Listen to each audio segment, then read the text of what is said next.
Hi everyone! Today I'm going to be breaking down the basic skill sets of the Withered Knight class inside a game called Mistfall Hunter. If you've been on my stream recently, Mistfall Hunter has kind of taken over my life. It's kind of the best game in the entire world. It's a PvPvE game. It's kind of based off of games like Dark and Darker, Elden Ring, and even Arc Raiders. It's an extraction game. It's very fun. This video is basically going to be going over the basic skill sets of the Withering Knight class, which is the class that I play. At the end of the video, I am also planning on doing a quick crash course over the current build that I'm doing that is more defense damage based instead of being more solo damage based. It's very fun, I've been really enjoying it, and if all goes well, I plan on doing further videos in the future regarding the more refined skill sets as well as the talent lists, so follow and comment for the things you want.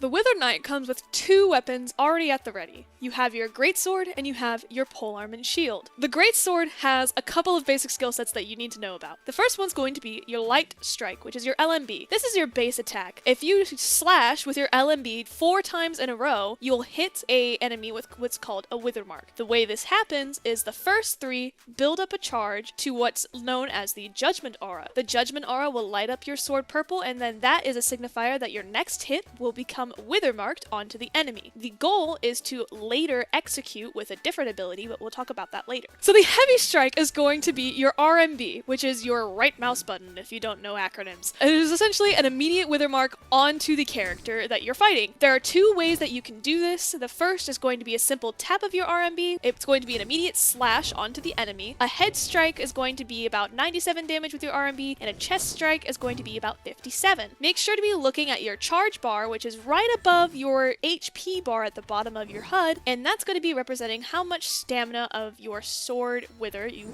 have. 1 tap of an RMB is going to take about 1/3 of your stamina. We did the math, it's actually technically like 27.5, shout out Nate, but numbers. Anyway, the second option that you can do is you can hold your RMB. Charging your RMB actually causes you to dash forward and strike twice instead of the initial just simple RMB tap. 1 head strike from holding your RMB is about 99 damage, whereas a chest strike from this will be 77. Please note also that an RMB automatically executes any wither that's already been applied to the enemy, meaning that if you did about your 4 light strikes, so your 4 LMBs, which created a wither mark onto your enemy and you slashed him with an RMB, that will immediately execute the wither. The next thing is going to be Opportunistic Thrust. Everything that we've dealt with thus far is just LMB and RMB, and it's pretty freaking easy. This isn't hard, but it just takes a little bit of getting used to because it is a little finicky. The Opportunistic Thrust is a directional input dodge that also includes an LMB slash onto the enemy. Simply put, you're going to use your D shift or your A shift to dodge to the right or dodge to the left, and then you're going to add on top of that an LMB, and by doing that you will simultaneously slash forward to slice the enemy in a dash. Now it's important to also tap onto your W key in order to push yourself forward a little bit. You can even dash forward if you're not close enough. It takes some getting used to the exact finickiness of it, but once you do, a chest strike is probably all you're really going to get out of this, and it's about 42 damage. Similarly, the sprinting slash, which is I think a lot easier to achieve, is the same concept of the directional input, but instead of right to left, it's forward to backwards. The forwards dash is going to be W shift with an RMB this time, not an LMB, and by utilizing the RMB as you dash forward, you're going to hit about 97 damage in the strike. If you manage to do a backwards dash with a sprinting slash, that actually does 115 damage, making it the strongest ability out of all of the singular inputs that you can do. However, sprinting slash backwards is a lot more difficult to implicate into a real life scenario, but I think it's mostly realistic within a trio PvP setting. The Opportunistic Thrust and sprinting slash about also takes up that 1/3 of the stamina bar, just like the RMB tap, so make sure you're looking at your stamina bar, people, it's important. The last thing for the greatsword, very important, is Pursuit. Pursuit is easy.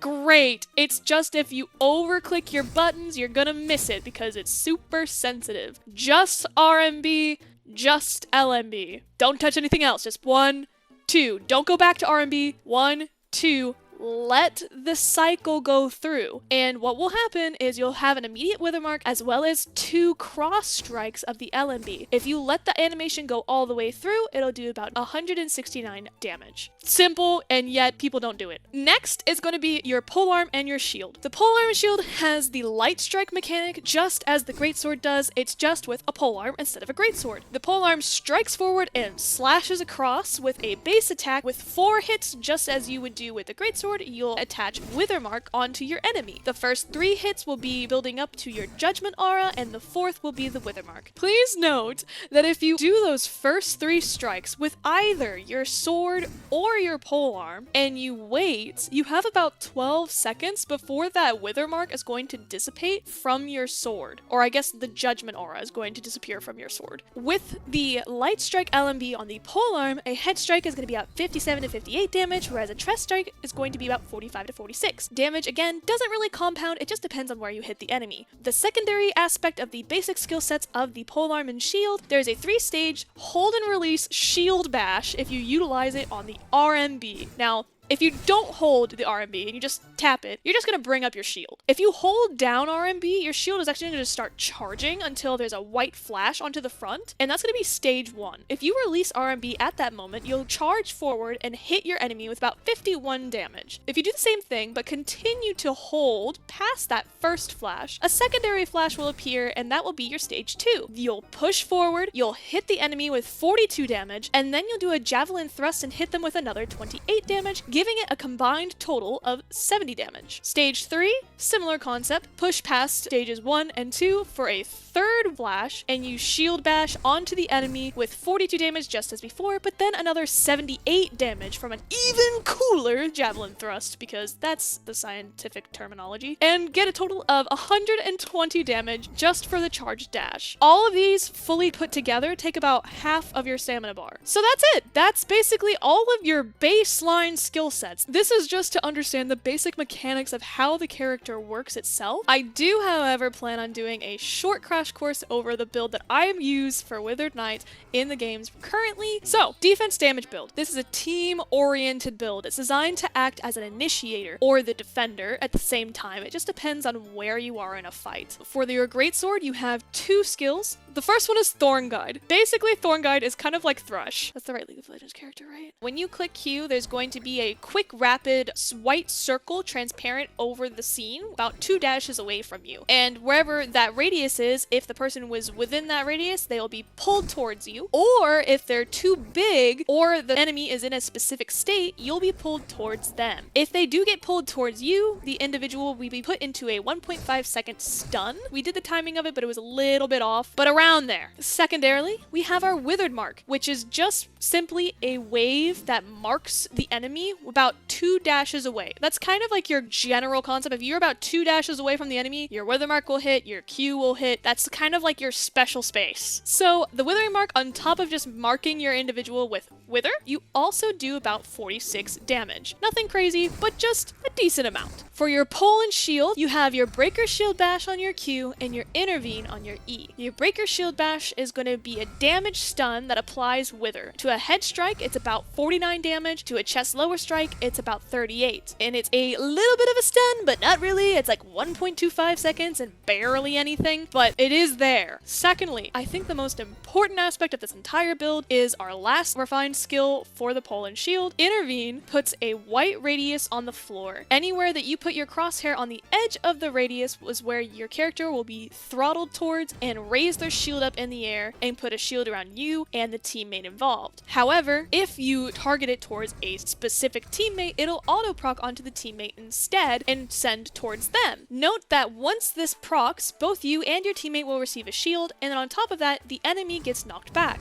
which is pretty freaking cool. It does about like 16 damage. It's not really 4 damage. It's much more for defending your teammate, giving them time to breathe, and giving the enemy a little bit of space from you so you can reset and they get kind of like So that's all of the refined skills that you do on top of all of your basic skill sets, but let's talk about 2 combat cycles that I think make this defense damage build really fun and really cool. First is going to be your defensive cycling. This is PvPvE. You are looking for whenever there is an enemy about 1 dash away from an enemy or about a dash and a half away from an enemy. Use Intervene, you shoot in. You put your shield on both you and your teammate and you push back the enemy. You slap down your Q to proc the breaker shield. Then you're going to dash backwards. You're going to gain distance from the fight. You're going to click 1 to switch to your greatsword. You're going to click W to slash a withering mark in the direction of the enemy. You're going to shift forward back into the fight and do a RMB LMB pursuit, doing a little bit of damage, executing the wither mark, and then dashing backwards. Then you have a little bit of time to reset and begin the cycle again. This is really good for kind of dancing in and out of the fight and being that last hit and pushing the other team and breaking a damage cycle if there's too much CC happening and your teammate can't get away from it. Secondly, we have the initiation cycle. This is much more PvP, not so much on the PvE side. Essentially, this is before the fight happens. You have a team in front of you and you see them kind of waiting and trying to feel you out. You wait for them to come to you. This is really important. You wait for someone to overstep, and as soon as you do, you slash onto your Q, which is your Thorn Guide, and it grapples, pulls the enemy in, and isolates them. Your team should know already that this is the plan, and that as soon as you do it, they should all collide onto that individual. You then should use your RMB LMB pursuit as a damage dealer, then switch over to your pull and shield by clicking 1. You'll click Q again to shield bash, stun, and damage, shift backwards, switch to your greatsword, do your wither proc. I'm going to do this damage combo as fast as I can. You dash forward, jump,